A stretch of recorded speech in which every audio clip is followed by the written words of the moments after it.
Но нам важно сейчас понять, насколько вы как бы по этим стратегическим приоритетам, даже тремя разными группами с разной экспертизой, более или менее совпадаете или нет. Поэтому предлагаю 2, максимум 3 минуты на доклад. Внимание, да.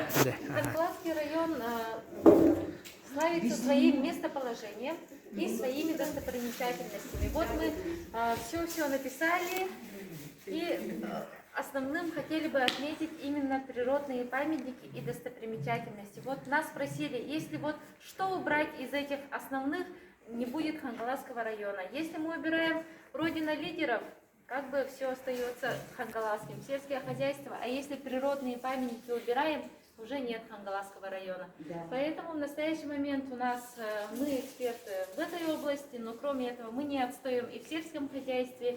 И исключительностью нашей является то, что из Хангаласского района вырастает у нас и Элля, и Тыгын-Дархан, и Сыранов, и Михаил Ефимович Николаев. В общем, является родиной лидеров. Молодец.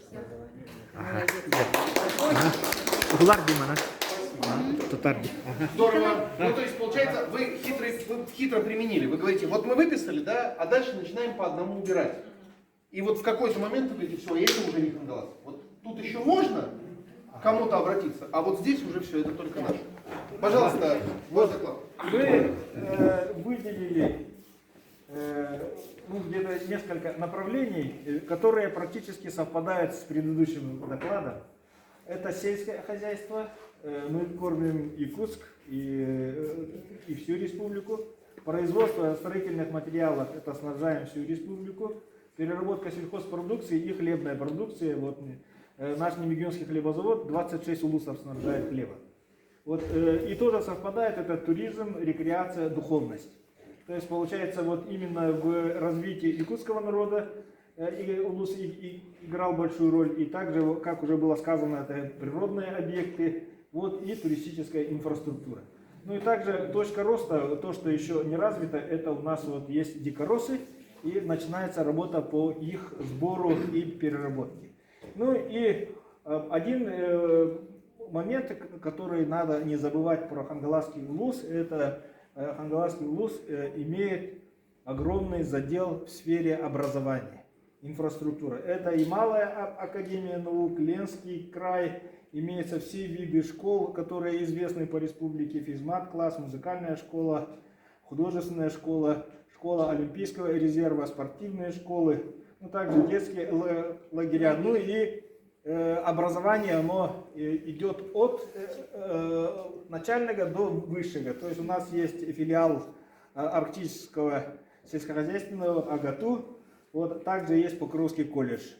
То есть вот, ну вот, все. Ага. Спасибо.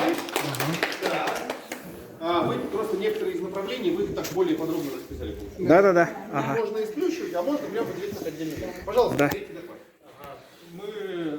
Практически у нас все выступления более-менее одинаковые, но мы более выбрали именно экотуризм для сохранения, то есть природы, достопримечательности, также по духовности.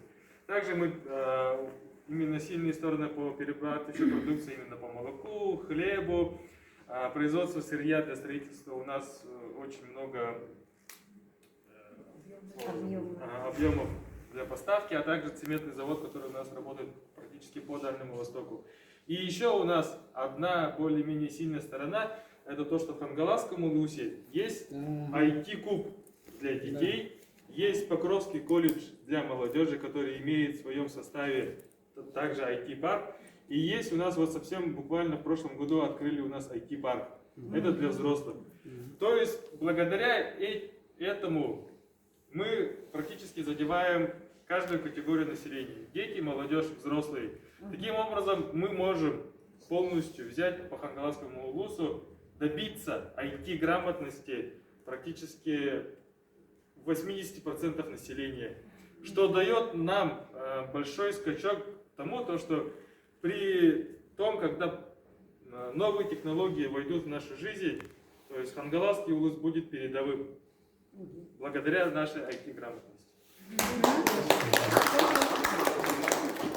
Ну вот смотрите, у нас 3 доклада, и так или иначе темы минимум в 2 докладах появляются. Даже если какая-то из групп что-то упустила, или, например, сплющила, вот, объединила, в соседнем докладе появляется дополнительный аспект. В целом, здесь перечислять тогда бессмысленно. Я думаю, что здесь 7 или 8 пунктов есть.